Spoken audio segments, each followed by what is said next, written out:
Bonjour à tous. Alors aujourd'hui, je vais vous parler de la communication avec les animaux. Comment communiquer avec eux.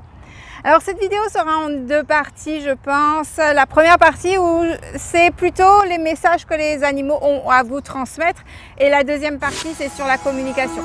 Donc la première partie, c'est les messages qu'ils ont à vous transmettre. Donc déjà, il faut comprendre que quand un animal que vous n'avez pas l'habitude de voir dans votre vie apparaît dans votre vie, c'est parce qu'il a un message pour vous. Donc s'il vous plaît, prêtez attention quand ils viennent vous transmettre des messages.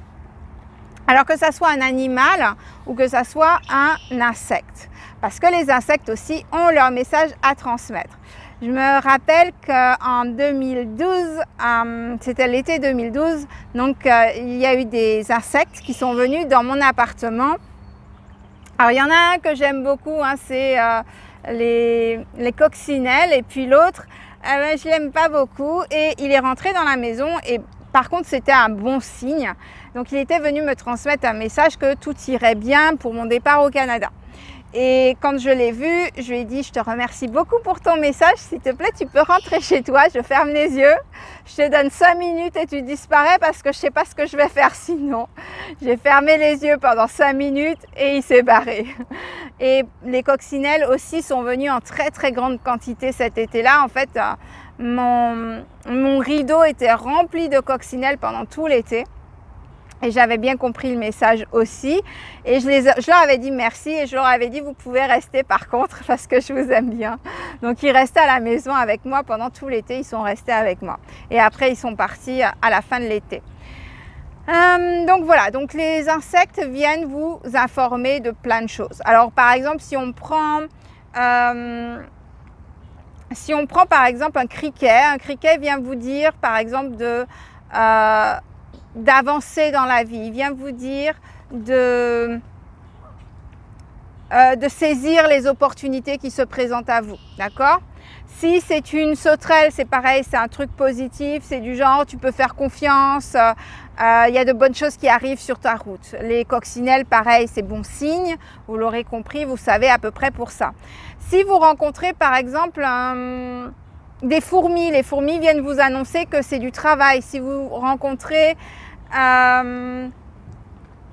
qu'est-ce qu'il y a d'autre?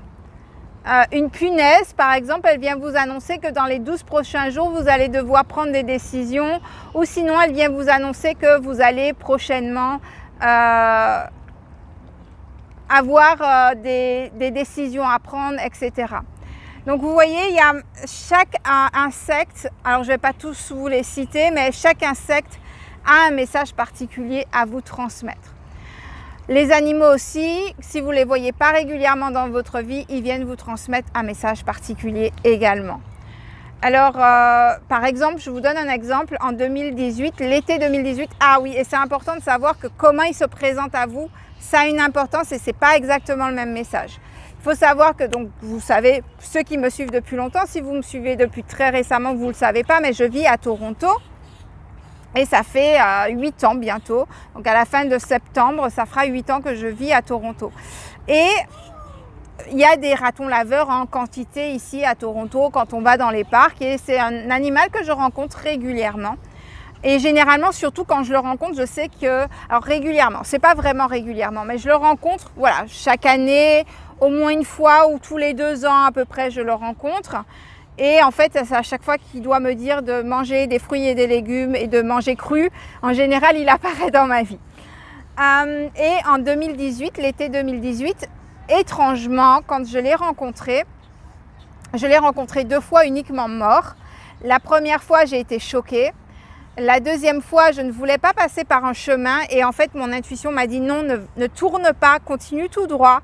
Et quand j'ai continué tout droit, première chose que je vois sur ma gauche, un raton laveur mort. Et là, je me suis dit, ok, d'accord, j'ai compris le message, merci beaucoup, vous n'avez pas besoin de me montrer d'autres ratons laveurs morts, j'ai compris le message. Et en fait, le raton laveur mort représente le fait qu'il y a des vérités qui seront révélées. Vous savez, il a le masque, n'est-ce pas?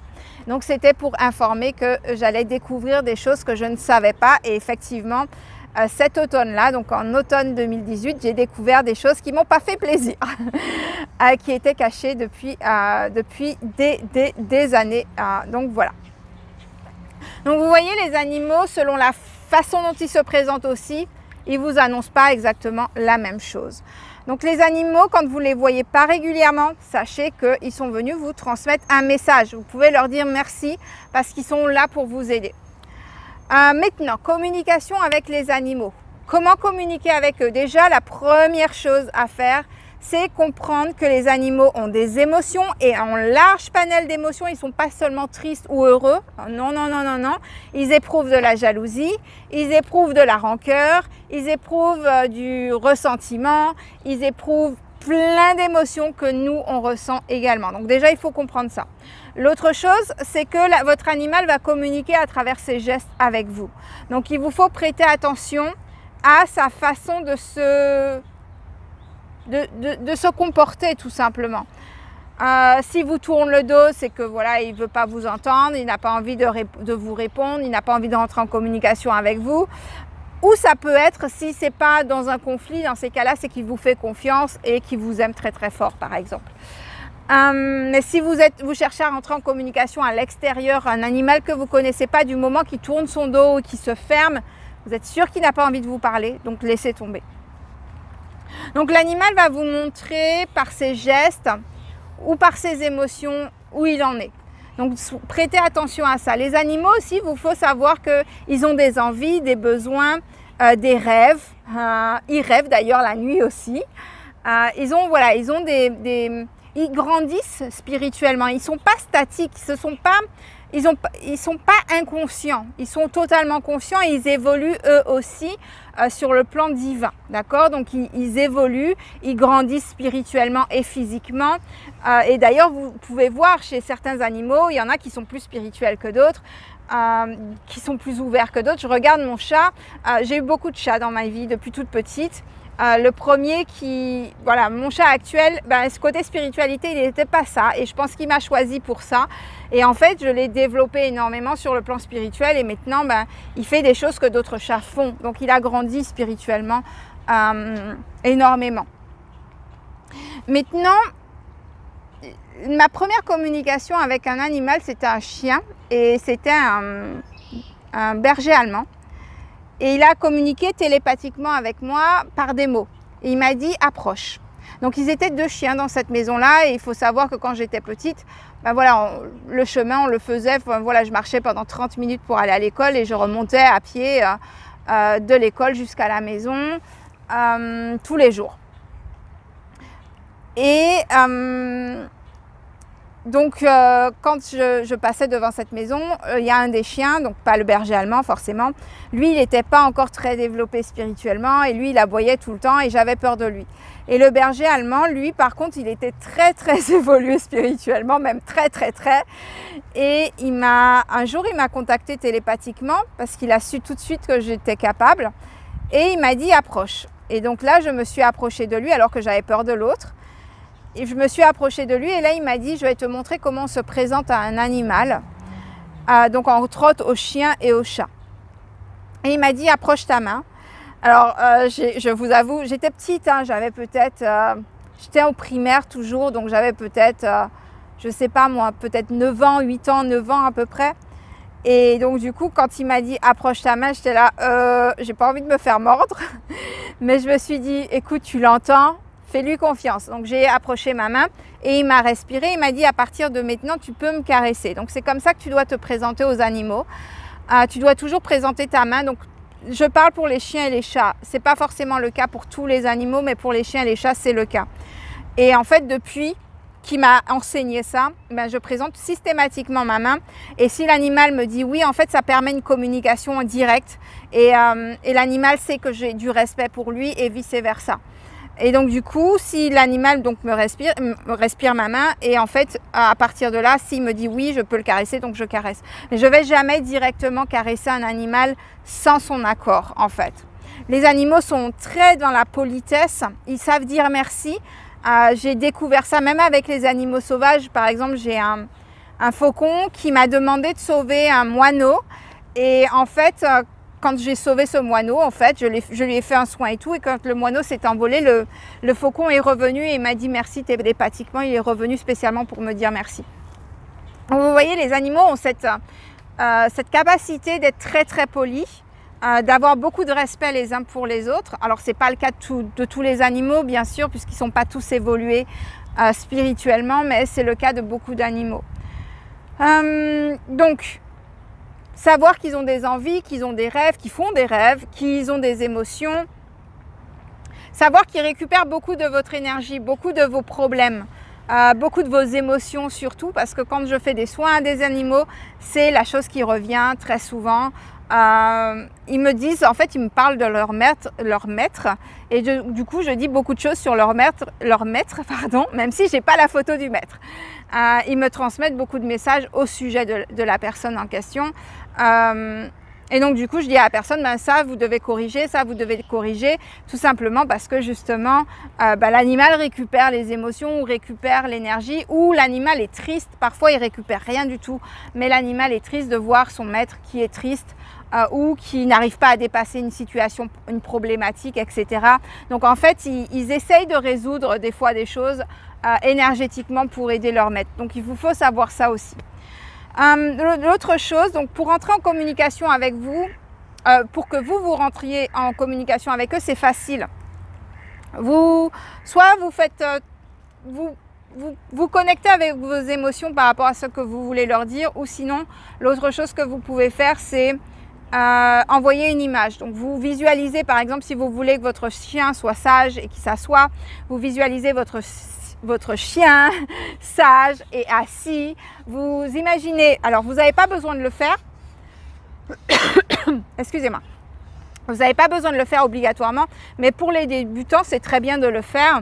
C'est vous imaginez en fait que l'image que vous avez dans votre tête, que vous avez formée dans votre tête, vous imaginez qu'il part de votre troisième œil et qu'il va sur le troisième œil de votre animal. L'animal réceptionne que vous voulez rentrer en communication avec lui, il sera beaucoup plus réceptif. Mais vous n'en avez pas besoin. Si vous êtes déjà à l'aise avec l'idée de communiquer avec les animaux, vous pouvez simplement penser et visualiser ce que vous voulez. L'animal va y répondre dans les 5 à 10 minutes en règle générale. S'il n'y répond pas, c'est parce qu'il n'a pas envie de vous parler ou n'a pas envie de faire ce que vous voulez, ce que vous lui avez demandé. Vous pouvez lui demander du coup, j'aimerais que tu le fasses juste pour savoir si on est en communication, si tu m'entends. Et là, l'animal va être beaucoup plus réceptif. Mais si vous le faites parce que vous voulez le commander et être, vous savez, avoir le côté subordonné, ce côté où je suis le maître, tu es l'animal et je te commande, l'animal ne sera pas forcément très réceptif. Mais généralement, quand c'est nos animaux domestiques, on n'a pas ce comportement-là. Mais il faut savoir qu'il faut, de la même façon que vous traitez vos animaux domestiques, de la même façon, il faut traiter les animaux sauvages. Oups! La seule différence, c'est que si jamais s'il y a un loup ou s'il y a un ours, vous partez, hein, d'accord, ne restez pas là. Vous pouvez communiquer avec l'animal, mais prenez vos distances parce que ça reste un animal sauvage et ils ne sont pas tous forcément évolués. Comme je vous ai dit, comme chez les chiens et les chats ou les chevaux ou les hamsters, etc., il y en a qui sont très évolués, il y en a qui ne le sont pas. Comme chez les êtres humains, il y a des êtres humains qui sont très évolués sur Terre et qui ne le sont pas aussi, d'accord? C'est exactement la même chose. Donc, c'est facile pour vous de communiquer avec eux. Vous vous connectez avec vos émotions, vous leur faites ressentir ce que vous ressentez, ou sinon vous envoyez des images et ils vont réceptionner, ils sont très ouverts en règle générale à cette communication-là. Par contre, la difficulté, c'est plus vous recevoir leur message. Et ça, c'est parce que l'être humain a tendance à être borné et à vouloir que les choses soient exactement comme il veut. Le côté contrôle, n'est-ce pas? Donc en fait, il vous faut être ouvert à l'idée de recevoir un message de votre animal, peu importe de la façon dont vous le recevez. Et c'est vrai que les gens ont tendance à penser, je dois recevoir des images. Non, vous ne devez pas forcément recevoir des images. Par exemple, ce chien, la traduction que j'ai faite des pulsions électriques qu'il envoyait, ça a été par des mots. Donc ça s'est formé sous forme de phrases dans ma tête. Alors que si... peut-être que l'animal vous envoie une image, mais vous allez réceptionner sous forme auditif ou sous forme d'odeur. Peut-être, vous allez sentir l'odeur de sa pâtée, ou peut-être que vous allez avoir le goût d'un truc bizarre que vous ne connaissez pas et que c'est sa pâtée. Voilà, votre animal va communiquer avec vous de la façon dont il peut communiquer avec vous. Mais vous, la façon dont vous réceptionnez, c'est pas forcément la façon dont lui l'a envoyé. C'est pareil. De la même façon que vous envoyez une image, c'est pas forcément qu'il reçoit une image, mais il va traduire de la façon dont il doit traduire et il va faire ce qui est en conséquence. Vous voyez ce que je veux dire? Donc en fait, votre corps physique est comme une antenne, ou comme une télé ou une radio ou un téléphone. Et en fonction de la pulsion électrique qui arrive, ben vous allez traduire soit sous forme d'image, soit sous forme auditif, soit sous forme avec le goût ou sous forme d'idée ou etc. Vous voyez ce que je veux dire? Donc il est essentiel pour vous, si vous voulez réceptionner les messages de vos animaux, Première chose, c'est d'observer comment ils réagissent et comment ils agissent, d'accord? Parce qu'ils vous parlent de cette façon-là.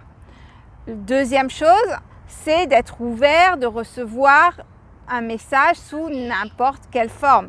Pas forcément la forme que vous avez imaginée dans votre tête, pas forcément la façon dont vous estimez que ça doit arriver. Parce que si vous faites ça, vous allez rester toujours coincé et ne pas recevoir l'information que vous devez recevoir. D'accord?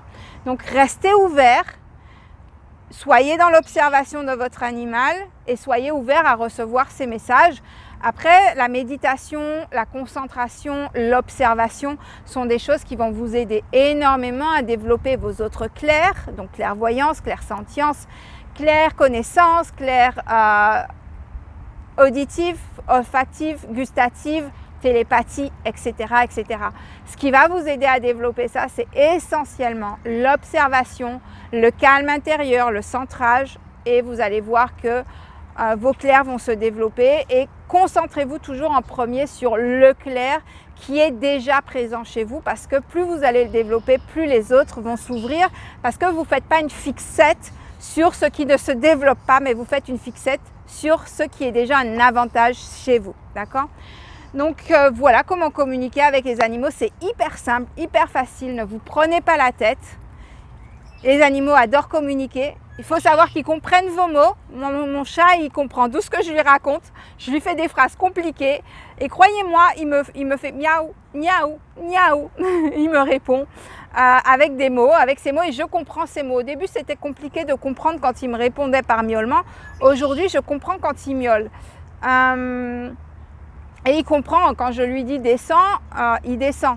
Et maintenant, il est devenu bilingue. J'ai découvert qu'avant, quand je lui parlais en anglais, il ne répondait pas du tout, même si c'était les mêmes phrases, parce que certaines personnes disent que la tonalité fait que l'animal, en fait, il comprend la tonalité et donc du coup, il réagit, mais en fait, non, pas du tout.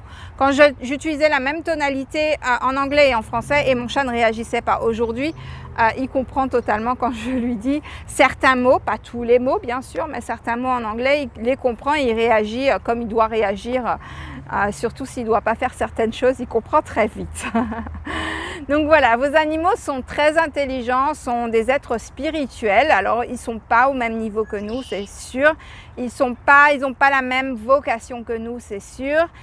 Mais ce ne sont pas des êtres moindres. Donc voilà, et ils ont beaucoup à vous apprendre, comme vous avez beaucoup à leur apprendre dans le même temps.